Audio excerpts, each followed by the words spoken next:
ఈరోజు తల్లిదండ్రులు కలిగిన వారికి అందరికి కూడా, మరి బిడ్డలకు అందరికి కూడా మరి పేరెంట్స్ డే, తల్లిదండ్రుల యొక్క దినోత్సవం, మరి అందును బట్టి శుభాకాంక్షలు. దేవునికి స్తోత్రం, మహిమ కలుగును గాక. ఆమేన్. ఈరోజు తల్లిదండ్రుల యొక్క దినోత్సవం. మరి ప్రియ దేవుని బిడ్డారా,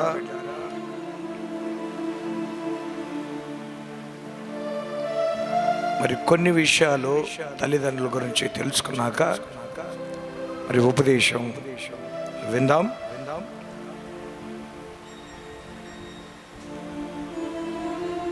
వాగ్దానము, ఆజ్ఞ. ఎంతమందికి గుర్తుంది? వాగ్దానము, ఆజ్ఞ రెండిటికి కలిపి ఒకటే లైన్ ఉంటుంది, ఒకటే వాక్యమే. వాగ్దానము ప్లస్ ఆజ్ఞ. చేతులు ఎత్తండి. 10 ఆజ్ఞలలో 5వ ఆజ్ఞ వాగ్దానము ప్లస్ ఆజ్ఞ. కూర్చోండి. ఇంతమంది ఉన్నారు చూడండి. ఆ ఒక్క ఆజ్ఞ తెలియకపోతే, ఆ ఒక్క వాగ్దానం తెలియకపోతే ఎలా? ఎఫెసీ పత్రిక 6వ అధ్యాయం 1, 2, 3 వచనాలు. పిల్లలారా ప్రభువునందు మీ తల్లిదండ్రులను విధేయులై ఉండండి. ఇది ధర్మమే. నీకు మేలు కలుగునట్లు నీ తండ్రిని తల్లిని సన్మానింపుము. అప్పుడు నీవు భూమి మీద దీర్ఘాయుష్మంతుడగుదువు. ఇది వాగ్దానముతో కూడిన ఆజ్ఞలలో మొదటిది.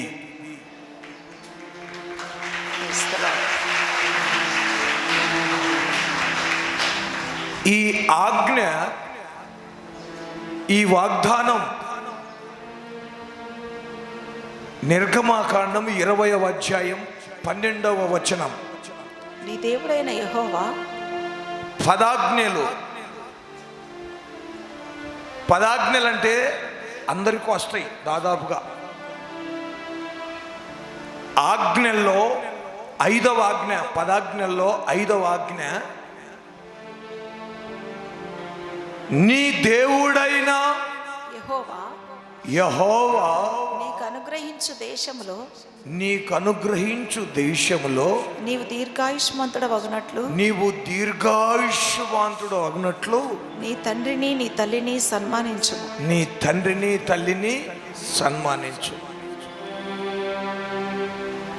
ఇది ఆజ్ఞ. 10 ఆజ్ఞల్లో ఒక ఆజ్ఞ, 5వ ఆజ్ఞ. అంటే నువ్వు ఖచ్చితంగా నీ తల్లి తండ్రిని సన్మానించాలి. సన్మానించడం అంటే శాల్వలు దుప్పట్లు కప్పుకోవటమా, పూలదండలు లేయడమా? సన్మానించడం అంటే ఫస్ట్ చెప్తా. ప్రియ దేవుని బిడ్డలారా, తెలిసిన వాక్యమే కదా, తెలిసిన వాగ్దానమే కదా, తెలిసిన ఆజ్ఞనే కదా అనుకోవచ్చు. కానీ ఈ ఆజ్ఞ వినకపోతే ఏం శాపాలు వస్తాయి, ఈ ఆజ్ఞను అనుసరిస్తే ఏ ఆశీర్వాదాలు వస్తాయో దేవుని వాక్యం జాగ్రత్తగా గమనించండి. కొన్ని విషయాలు చెప్తాను. ఒకటి, ఏం వాగ్దానం చేస్తున్నాడంటే దేవుడు వాగ్దానం చేస్తున్నాడు, నీ తల్లిదండ్రిని నువ్వు సన్మానించు. నీకు ఏం కలుగుతుందంట? దీర్ఘాయుష్ కలుగుతుంది. దేవునికి స్తోత్రం, మహిమ కలుగును గాక. హల్లెలూయా. దీర్ఘాయుష్. చాలా మంది బిడ్డలకు తల్లిదండ్రుల గురించి విలువ తెలియటం లేదు.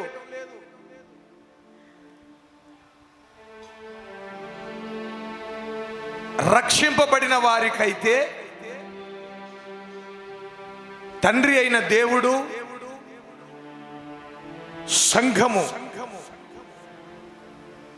సంఘము అనే తల్లి, ఆత్మీయ తల్లిదండ్రి, జన్మనిచ్చిన తల్లి. ఒకటి జన్మనిచ్చిన తల్లిదండ్రి, తండ్రి అయిన దేవుడు, సంఘము, ఆత్మీయ తల్లిదండ్రి. రక్షింపబడినట్లయితే రక్షణ లేని వారికి కేవలం వారి యొక్క తల్లిదండ్రి మాత్రమే ఉన్నారు. ప్రియ దేవుని బిడ్డలారా, ఎవరి మాట వినాలి? ఇది ఆజ్ఞ. దీర్ఘాయుష్మంతుడు నువ్వు కావాలి అంటే, నీకు దీర్ఘాయుష్ కలగాలి అంటే తల్లిదండ్రిని సన్మానించాలని దేవుని వాక్యం సెలవిస్తుంది. ఇంకొక మాట చూడండి, ఎఫెసీ పత్రిక 6వ అధ్యాయంలో ఇందాక చదివిన మాట 1వ వచనం. పిల్లలారా, ప్రభువునందు మీ తల్లిదండ్రులకు విధేయులై ఉండుడి. మీ తల్లిదండ్రులకు విధేయులై, మీ తల్లిదండ్రులకు విధేయులై. బైబిల్లో విధేయుడు అనే మాట అనగానే గుర్తుకొచ్చేది ఎవరు? వెంటనే ఇస్సాకు విధేయుడై బలియాగా మాయను, వాగ్దానాన్ని బట్టి మృతుడై లేచెను.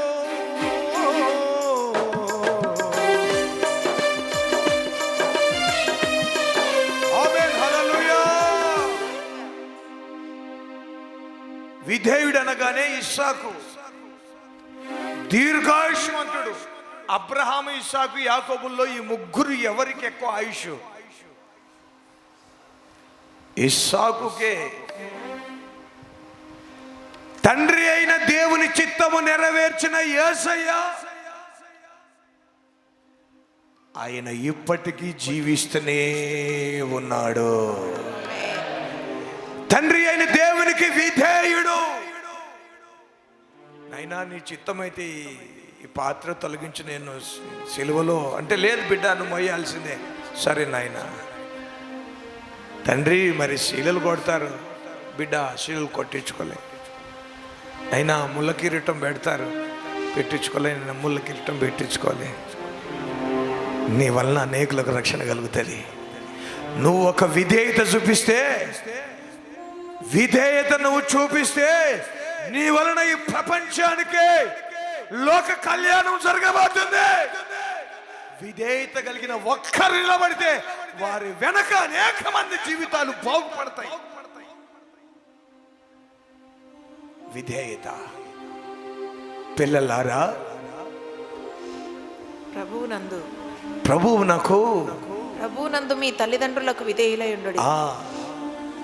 చిన్నపిల్లలారా, ఈ మధ్య యవనస్తులు తల్లిదండ్రుల మాటలు అస్సలు వినటం లేదు.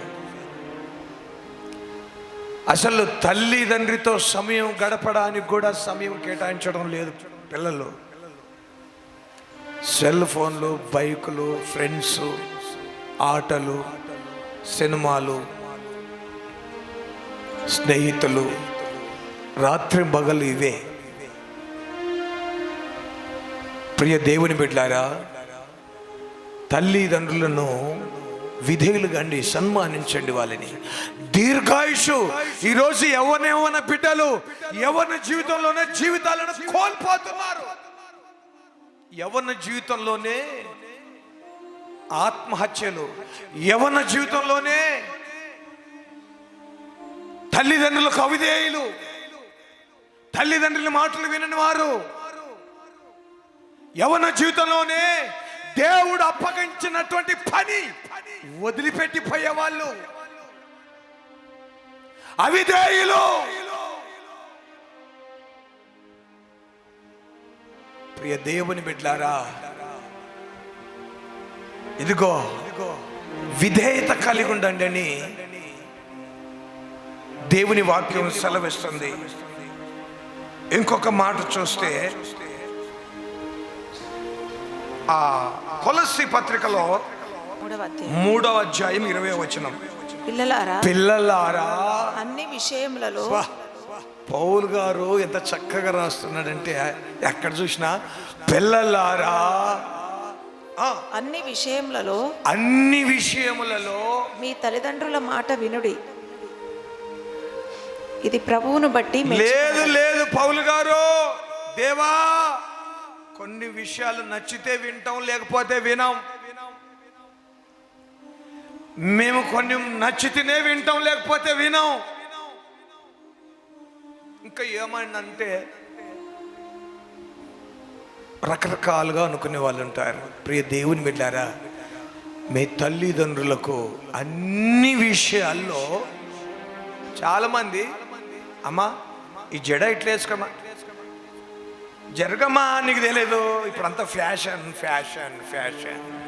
పిల్లక చోటు పెట్టుకుంటా, అమ్మ వద్దమ్మా, ఇటు డ్రెస్సు సగం సగం వద్దమ్మా, నిండు కప్పుకోవాలా, ఈ పైకి ఏంటమ్మా ఇదంటే, ఆమె ఫ్యాషన్. ఇప్పుడు నీకు ఎక్కడ పుట్టివి, ఎప్పుడు పుట్టివు నువ్వు? తల్లను అట్లా తీసి పాడేసే బిడ్డలు ఉన్నారు, తండ్రుల మాట వినని వాళ్ళు ఉన్నారు. ఏ విషయంలో కూడా పిల్లలు తల్లిదండ్రి మాట విననటువంటి స్థితిలో ఉన్నారు. అందుకే ఈరోజు పిల్లలకు ఆశీర్వాదాలు లేవు. పిల్లలు చదువులు లేక, దీర్ఘాయుష్యు లేక, ఆరోగ్యం లేక, దీవెనలు లేక ఉన్నాయి చాలా మంది పిల్లల జీవితాల్లో. అందుకే ఈ తల్లిదండ్రుల దినోత్సవమైన రోజైనా దేవుని బిడ్డలారా, ఈ వాక్యాలను గుర్తు చేసుకోండి. అన్ని విషయములలో పిల్లలారా తల్లిదండ్రుల మాట వినుడి, మీ తల్లిదండ్రుల మాట వినుడి, వినండి వినండి ప్రభువును బట్టి మెచ్చుకొనదగినది. అంటే పెళ్ళి అయిపోయింది, ఇంకా తల్లిదండ్రుల మాట వినొద్దని ఉందా బైబుల్? ఎక్కడన్నా ఉంటే చూపియండి. వాళ్ళ మాట వినకూడదు, మేము పెళ్ళి అయిపోయింది, మాకు పిల్లలు అయిపోయారని. ప్రభువును బట్టి అక్కడ ఏమని రాయబడింది? ఇది ప్రభువును బట్టి మెచ్చుకొనదగినది. బా కొట్టాలి చప్పట్లు, హల్లెలూయా. ప్రభువును బట్టి మెచ్చుకొనదగినది, మెచ్చుకొనదగినది. దీర్ఘాయుష్యు కలుగుతుంది. చూడండి, దేవునికి స్తోత్రం, మహిమ కలుగును గాక. మెచ్చుకొనదగినది, విధేయుడుక. ఇంకా చూస్తే లేవీ కాండం 19వ అధ్యాయం 3వ వచనం, లేవీ కాండం, మీలో ప్రతివాడు తన తల్లికి తన తండ్రికి భయపడవలెను. భయపడేతోళ్ళు మాత్రం ఆమెనండి, భయపడేతోళ్ళు మాత్రం ఆమెనండి. అన్ని చేతులుగా నేను చెప్పిందమ్మా తల్లులారా. తల్లిదండ్రికి భయపడేతోళ్ళు కానీ, ఎదురుగొకటి దాపునొకటి కాదు, నిజంగా నేను నా తండ్రి అంటే, నా తల్లి అంటే నేను నిజంగా భయపడతా అనేవాళ్ళు 2 చేతులతో చప్పట్లు కొట్టండి. అందరిని కొట్టమనిలే.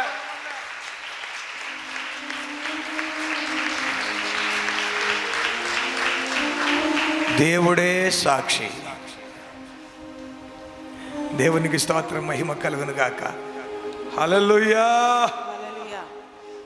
ఎంత చక్కటి మాట దేవుడు రాశారు చూడండి. మీ తల్లిదండ్రులకు మీరు భయపడాలి. అసలు ఈ రోజుల్లో తల్లిదండ్రులు అంటే లెక్క లేదండి. లెక్క లేకుండా మాట్లాడుతున్న బిడ్డలు, భయమే లేదు అసలు తల్లిదండ్రులు అంటే. అసలు బైబుల్లో ఏముందంటే, ఇహలోక సంబంధమైన తండ్రికి నువ్వు భయపడినావు కదా, శిక్షకు లోబడినావు కదా, మరి ఆత్మ సంబంధమైన తండ్రులకు మరి ఎక్కువగా భయపడవలను కదా. ఒకసారి హృదయంలో, గుండెల్లో వాక్యాన్ని రాసుకోండి. ప్రియ దేవుని బిడ్డలారా, చూడండి ఇంకొక మాట అంటాడు. 6వ అధ్యాయం 2వ వచనం. ఎఫెసీ 6:2.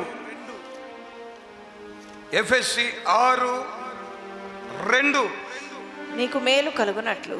నీకు ఏం కలుగుతుంది? మేలు. తల్లి తండ్రికి నువ్వు భయపడి విధేయుడవై లోపడి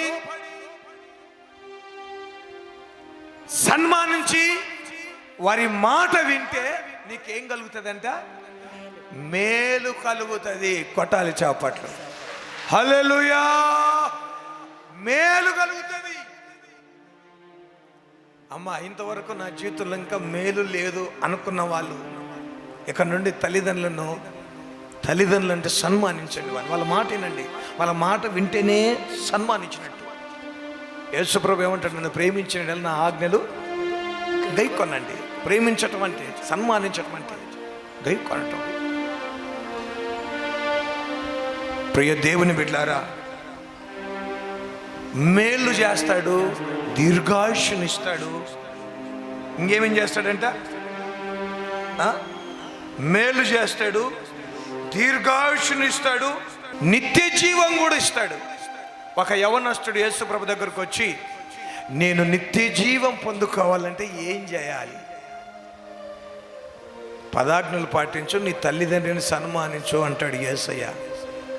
అంటే నిత్య జీవం వెళ్ళడానికి ఆజ్ఞల్లో ఇది కూడా ఒక ఆజ్ఞ. ఇది చేయకపోతే నిత్య జీవం వెళ్ళలేవు అని ఆ యవనస్తునికి ఆ తేటగా ఇక్కడ లూకా సువార్తలు అనుకుంటాను 18:18 మాట రాయబడింది. నిత్య జీవము.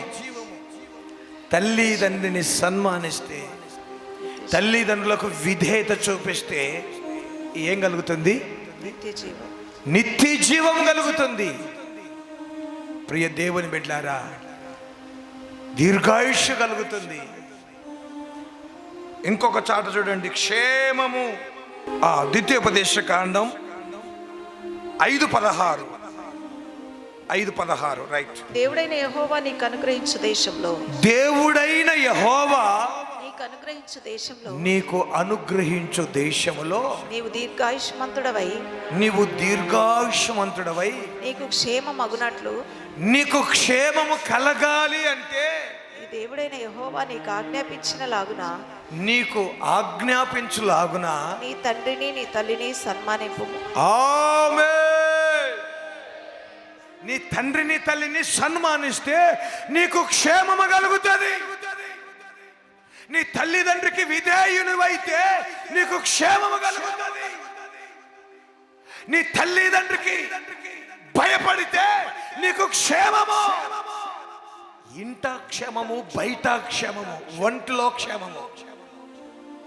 ఇంటిలో క్షేమము, ఒంటిలో క్షేమము, బయట క్షేమము. పొలములో దీవింపబడదువు, పట్టణములో దీవింపబడదువు. నీకంతట దీవెన కలుగుతుంది, నీకు మేలు కలుగుతుంది. ఆహా, ఎన్ని ఆశీర్వాదాలు మన చేతుల్లోనే పెట్టుకొని జారబెట్టుకుంటున్న ప్రజలరా, దేవుని సంతానమా, ఇన్ని ఆశీర్వాదాలు దేవునిచ్చి మన చేతిలో పెట్టాడు. తల్లిదండ్రిని సన్మానిస్తే, భయపడితే వచ్చే దీవెనలు. ఇక శాపాలు చూసుకోండి, శాపాలు రాసుకోండి. తక్కట్లో పెడితే ఇవి ఎన్ని ఉంటాయో అవి అన్ని ఉంటాయి. ఇవి ఎన్ని ఉంటాయో అవి అన్ని ఉంటాయి. ద్వితీయోపదేశ కాండం 27వ అధ్యాయం 16వ వచనం.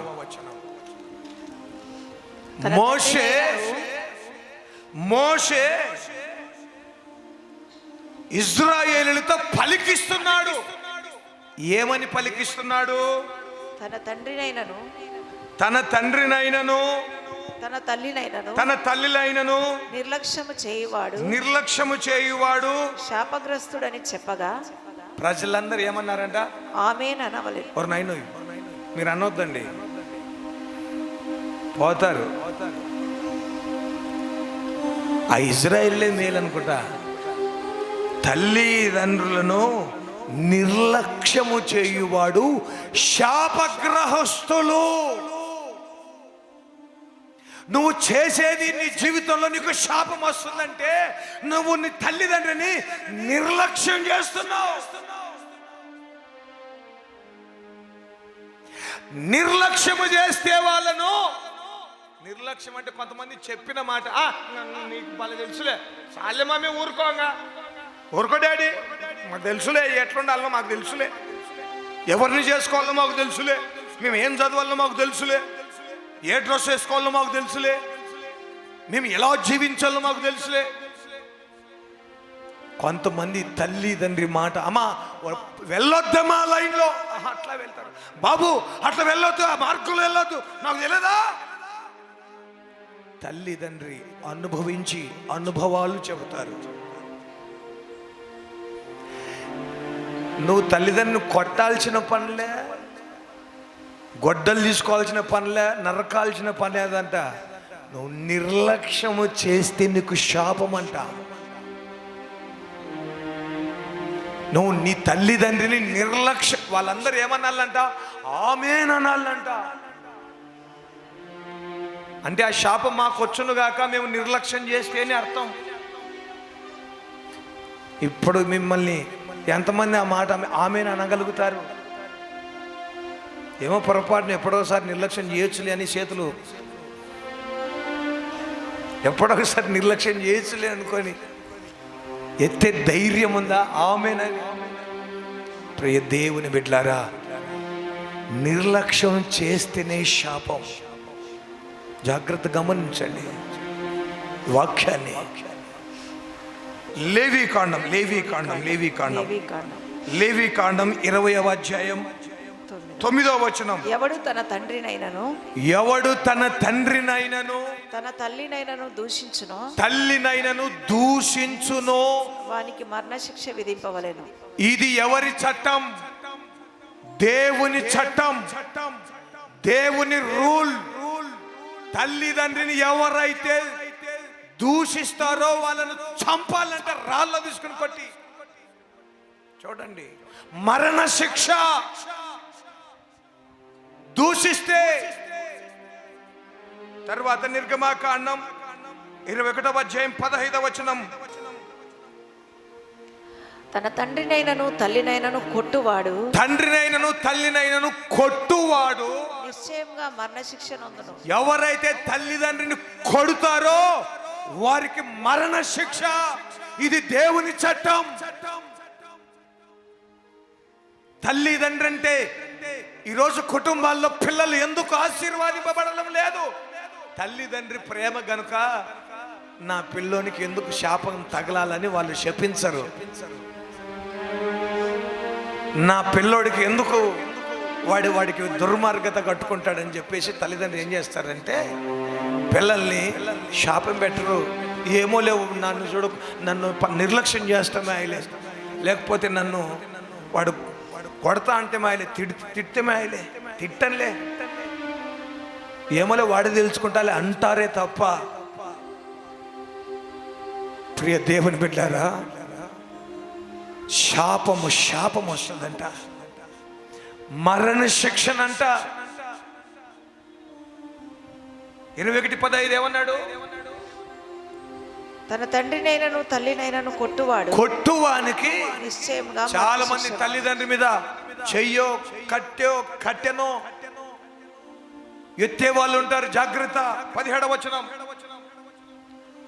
తన తండ్రినైనను తల్లినైనను శపించువాడు చూడండి, శపించువానికి మరణ శిక్ష. నీకు సావన రాకుంది, తొందరగా నన్ను చచ్చిపో అంటే అయిపోయా, ముందు నీకు వస్తుంది. జాగ్రత్త, ముందు నీకు వస్తుంది జాగ్రత్త. అట్లాంటి బిడ్డలకు చాలా మంది తల్లిదండ్రులే మట్టి వేసిన వాళ్ళు ఉన్నారు. నా కళ్ళతో నేను చూసా. ప్రియ దేవుని బిడ్డలారా,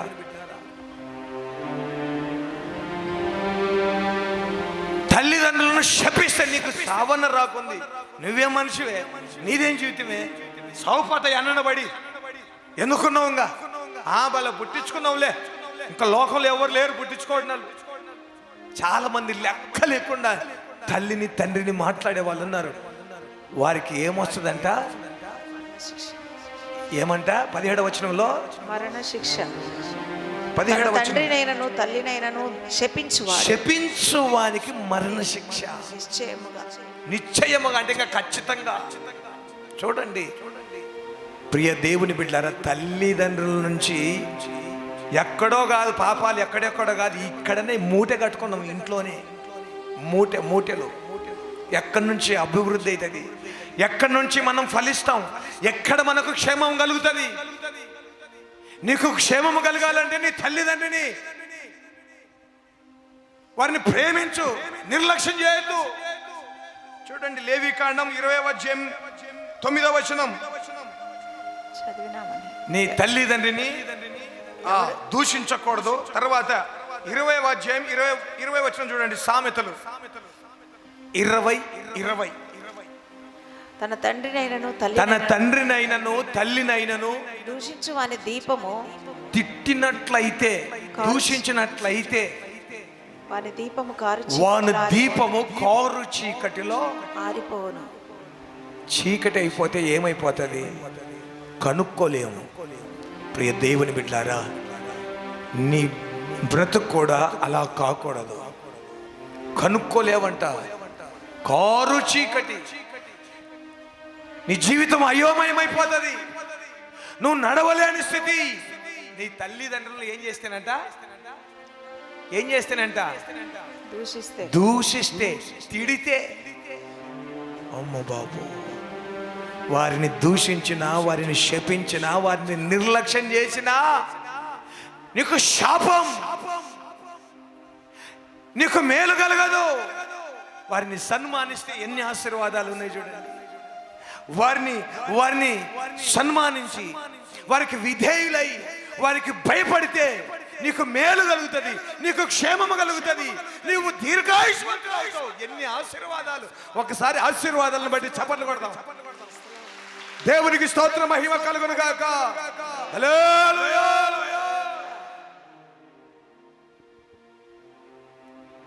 ప్రియ దేవుని బిడ్డలారా, ఒక్కసారి మోకరించి తీర్మానం చేసుకుందాం.